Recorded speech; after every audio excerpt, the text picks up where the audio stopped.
Welcome to HoodChampionBoxing the sports. In boxing, you find a way to win, or you find a way to lose, right? Please subscribe to the channel. So Jermall Charlo, he misses weight. So what? Okay?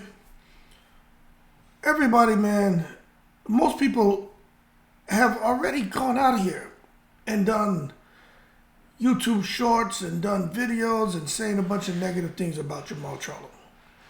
I'm going to say this. If he's not 100%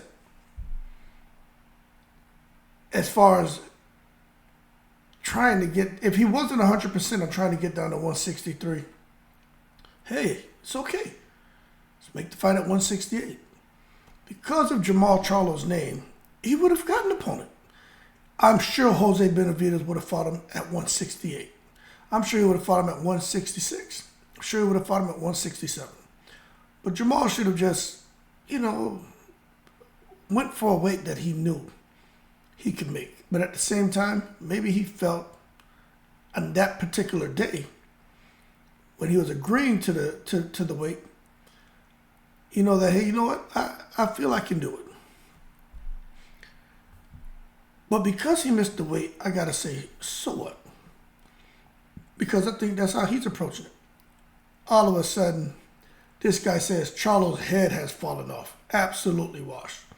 Other people say, oh, he needs to retire. He doesn't have it no more. His career is over. I mean, Jesus Christ, man. His career is over? He needs to retire because he missed the goddamn weight? Yo, come on, man. Floyd Mayweather's out here missing weight on purpose. There's a lot of fighters who come into a fight and miss the weight on purpose. They pay their little whatever, how their little they pay the compensation to the fighter, and they keep the party going. You better believe Jermall Charlo ain't care. Once he realized, hey, I ain't making it, he wasn't gonna kill himself. He was like, nah. Now my thing is, you hear all kind of rumors. I don't know how much he's paying Jose Benavidez for the fight to continue. But you better believe Jose Benavidez and his dad, especially his dad, his dad is over there. We need to get the money. We need to fight. It's unsafe. It's not safe for Jose. Oh, yeah. You better believe he out there going buck wild. Now, somebody posted something about Charlo giving up half of his fight purse.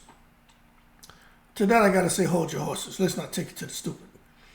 But I'm sure he's giving up more than 100,000.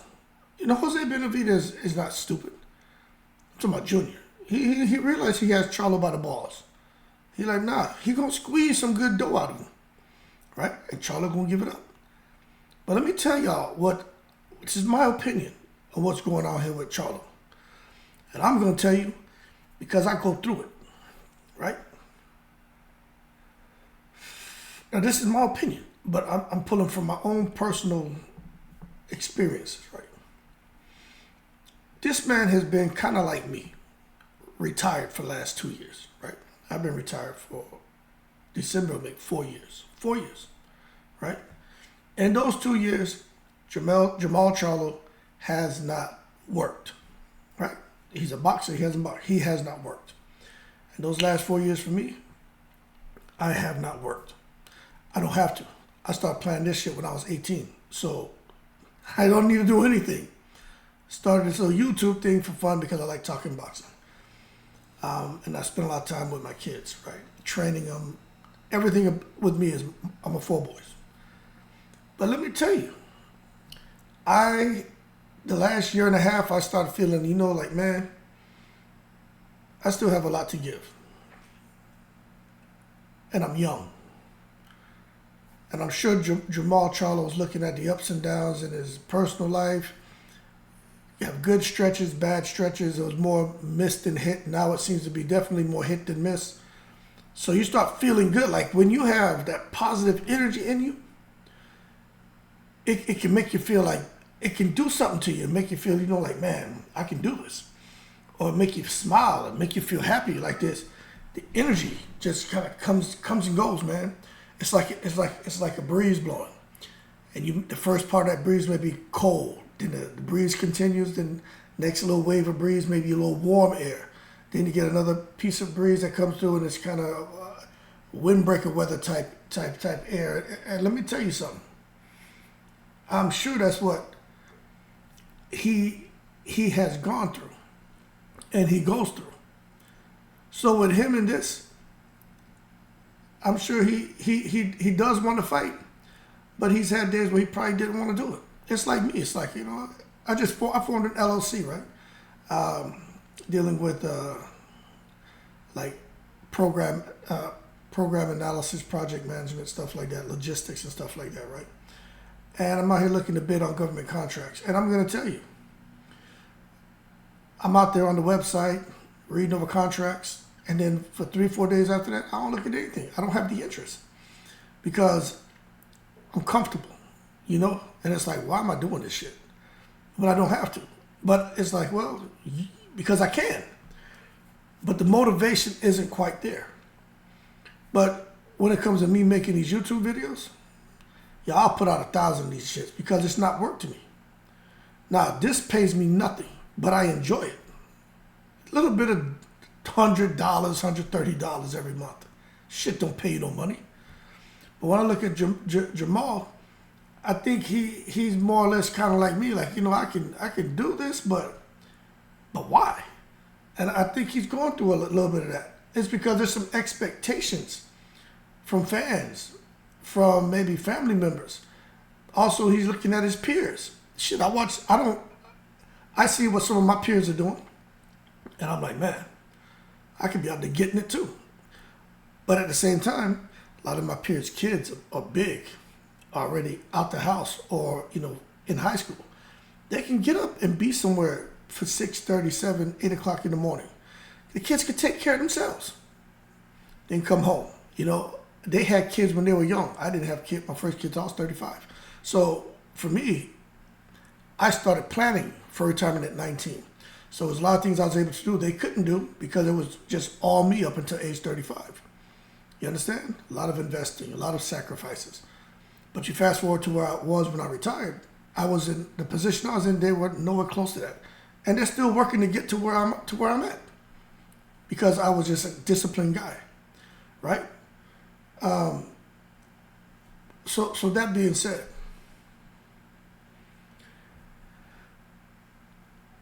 for me now, it's like, nah, it's got to be something to motivate me. And for him, I'm not sure boxing motivates him anymore.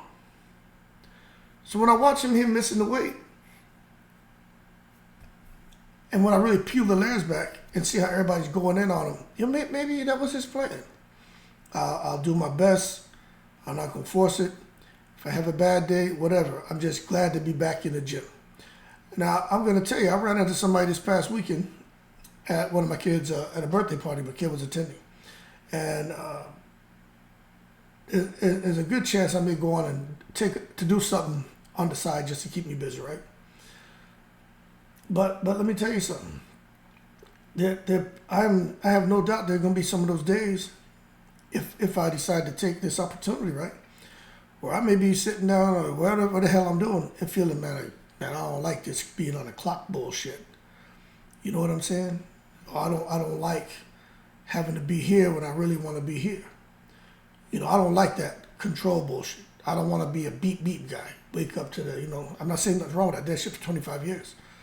But I can only imagine what Charlo's going through.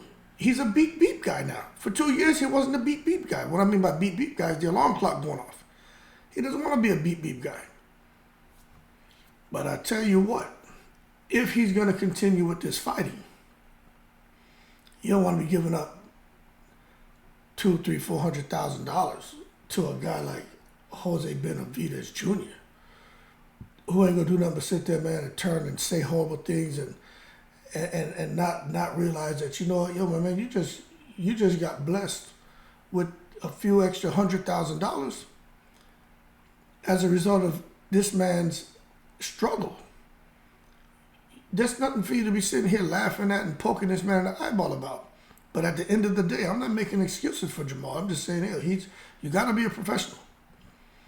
But that's like for me, that's why I've turned down a lot of opportunities because it's like, yo, I ain't ready. I'm feeling it. I didn't for 2 years. I didn't feel a damn thing. But about a year, when I see my little man getting older, he's 6 now. He can handle himself pretty good. I'm like, okay, I feel a little more at ease to pick up something. Not full time, nothing too crazy, but he can handle himself. And I think for Jermall Charlo, he's just he's got to be sure what he's doing. Like I wouldn't want to go out there and jump into something where, you know, they're looking at my resume and they're like, man, on paper, this is our guy. And they get you in there now and they're expecting you to produce on day one. And they want to hear from you to see how you can make things better. Because people are everything. But let me tell you something. If I'm not 100%, it doesn't matter if I'm dealing with programs, people, or what it is, policies, or just coming there, man, and just goddamn making X's on a sheet of paper.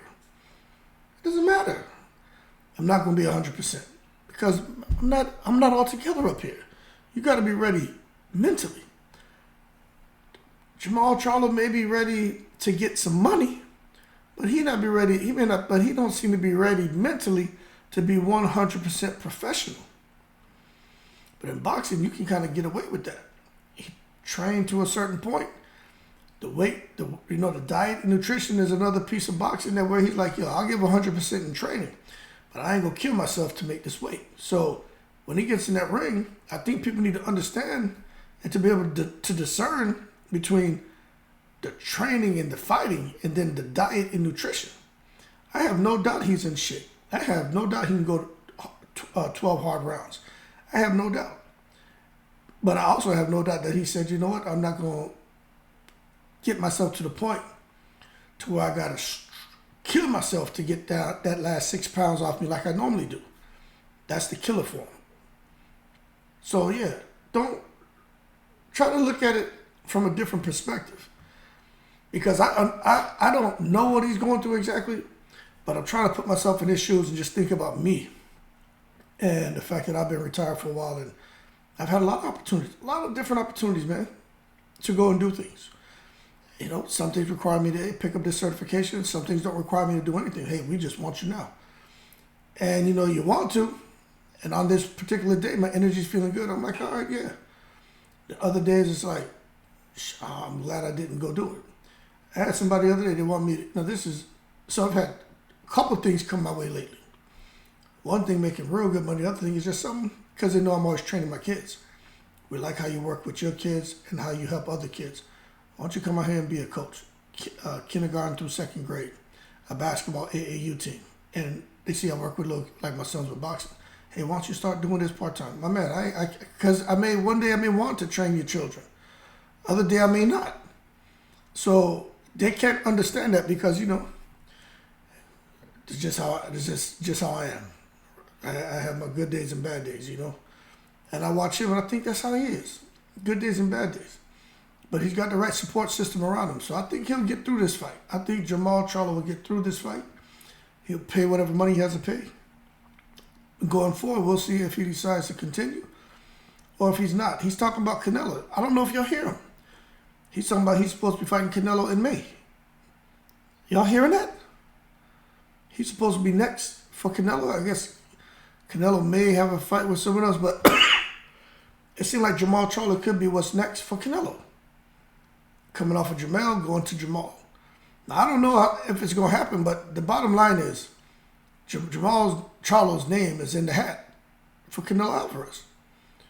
So is he really looking at, you know what, I think I could beat Canelo? Or is he just having that moment where he feels good and feels like, yeah, I can really get in there and beat him? You see, is it what is it? Is it that you're watching the money and you're ready to do it? Or that particular day, you're just kind of having some pretty good energy and it's like, yeah, I think, you know, whatever. But we'll know going forward, because if he loses to Jose Benavidez, that's just not going to be a good look for Jermall. Too big, too fast, too powerful, too intelligent. At least that's what he was last time we saw him in the ring. If he gets in and loses to this guy, he's going to have to make some... He's going to have to have a serious conversation with himself when nobody's around, when he's laying on the bed and looking up at the ceiling, at the light, at the ceiling fan, whatever the hell he has above him. He's going to have a real conversation with himself. Because this ain't what you want to do. Because no one's going to take you serious. And if you're out here doing this stuff, I just think the WBC, who's stuck by his side, I think it gets to a point to where they're like, all right, maybe it's time that we just kind of move along. You know what I mean? Champion a recess or strip him or whatever they're going to do. And let him really move on to focus in his personal life, because that's even more stress for him, knowing he has that WBC title. You know what I'm saying? That's even more of a headache for him. Without that, he's like, I got that from underneath me. You know what I mean? There's no one, nothing there to control me no more. I'm free. It's kind of like AJ when he was facing all those mandatories. But for Jermall, it's like, if I don't fight, I got everybody telling me, take the belt, you should do this, you should do that. You know, just here's the effing belt. Now leave me the F alone. So I'm going to tell you, for me, I watch him. I say, so what? Because I think I have an idea of how he feels good some days, and other days he's like, man, I don't know. And I think that's kind of how his training camp was. He has some good days, and then he has the I don't know days. And as a result, it showed up in his at the weigh-in. That 6 pounds, that 3 pounds that he missed the weight by, that was a result of having those I don't know days. And I know how it is, man. You know, I go through that shit. You know what I'm saying? I'm telling you. Some days you're just like, nah. And other days you're like ready to take on the world. I used to be like that every day, ready to take on the world. Every single day up until probably about age 43. You know what I mean? That's when I started to just kind of, I knew it was time to retire, you know. But Jermall Charlo, man, cut that man some slack. He's not stressing. He's doing things his way. And I want him to do things his way. I know some people are like, man, you know, he should strip him, they should this. Look, I expect people to say and make certain comments based on their experiences, you know what I'm saying? And with my experiences, I think he should do things his way. Because if not, shit can be bad. Very bad. And if you know, you know. If you don't know, then you don't know. But I'm telling you, shit can be bad for a lot of people if he doesn't do things his way. Because it just is not going to work. You can't force it. But nonetheless, I do think if you're going to do it, try to be a professional and get to the finish line to where people can continue to give you the respect that you're accustomed to receiving. Because if you're consistently proving that you can't be a professional, no one's going to take you serious. And I think with Jermall Charlo right now, it's kind of hard for people to take him serious. But for me, I said, let's give him another opportunity and see what he does. If he tries to fight at 160, I say, hey, let's see if he makes it. But if he proves that he can't make that, well, then it's like, all right, he just needs to bubble up to 168 and be serious about himself, because it's okay to give up the belt. With that being said, I don't think his head's fallen off. I don't think he's washed like some of these people are saying. I just don't see that. I see somebody who's trying to get it together. He's probably at that 70%. But if he really is focused, next time we see him, he should be 100%. But I still think where he's at right now is more than enough to beat Jose Benavidez Jr. Unless Heredia gave her Benavidez Jr.